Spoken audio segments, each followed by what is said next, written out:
Good afternoon, ladies and gentlemen. Yesterday, we had a detailed brief on the successful joint operations that were carried out to destroy the terror infrastructure in Pakistan-occupied Jammu and Kashmir, as well as in Pakistan itself. We also iterated that our fight was with terrorists and their support infrastructure and not with Pakistan military. However, it is a pity that the Pakistan military chose to intervene and bat for the terrorist, which compelled us to respond in kind. दोस्तों, हमारी लड़ाई आतंकवाद और आतंकवादियों के खिलाफ थी।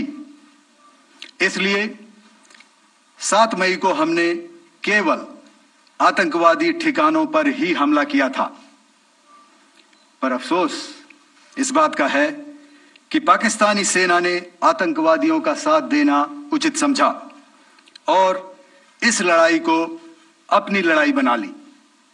इस परिस्थिति में हमारी जवाबी कार्यवाही अत्यंत आवश्यक थी और इसमें उनका जो भी नुकसान हुआ वे खुद इसके लिए जिम्मेदार हैं।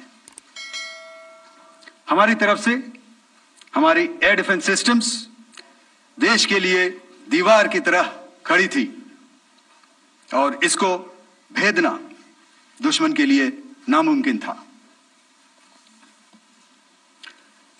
This brings me to the point, how have Indian forces managed to minimize the damage to both civilian and military infra in the country, in spite of the unrelenting efforts by the Pakistani forces? Most of you and the majority populace within the country have had a lot to say about the layered and integrated air defense systems put in place by the Indian Armed Forces, which includes the assets of the Indian Army, the Indian Navy, in addition to the primary air defense assets of the Indian Air Force.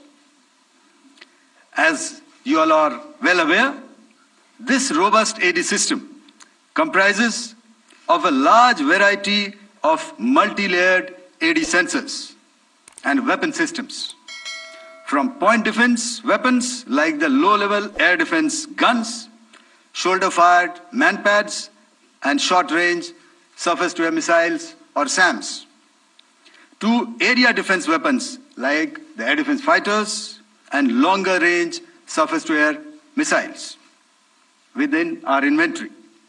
Additionally, the numerous waves of drones and unmanned combat aerial vehicles employed by Pakistan were also thwarted by the indigenously developed soft and hard kill counter-US systems and the well-trained Indian air defense personnel. All this was brought together as an efficient and effective AD environment by the Integrated Air Command and Control System, or the ISCCS of the Indian Air Force, which accords us the net-centric operational capability which is vital to modern days warfighting. While much has been said and written about the newer systems, I would like to place on record the performance and efficacy demonstrated by even the older battle-proven AD systems like the Pechora, the OSA AK, and the LLAD guns in countering the Pakistani threat vectors in the current operations. They were all modern generations, but these battle-proven systems stood the test of time and took them on head-on. Another highlight has been the stellar performance of the indigenous air defense weapon system like the Akash system.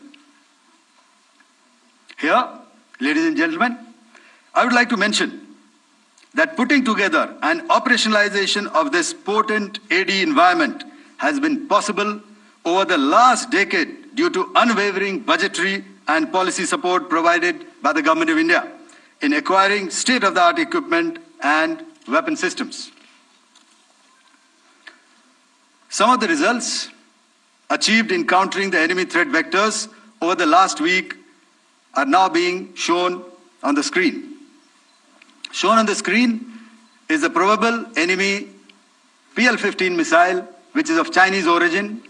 This missile has missed its target, and you can see the pieces now which are available with us. Another weapon system or weapon which was found was the long-range rocket, the pieces of which you can now see on the screen.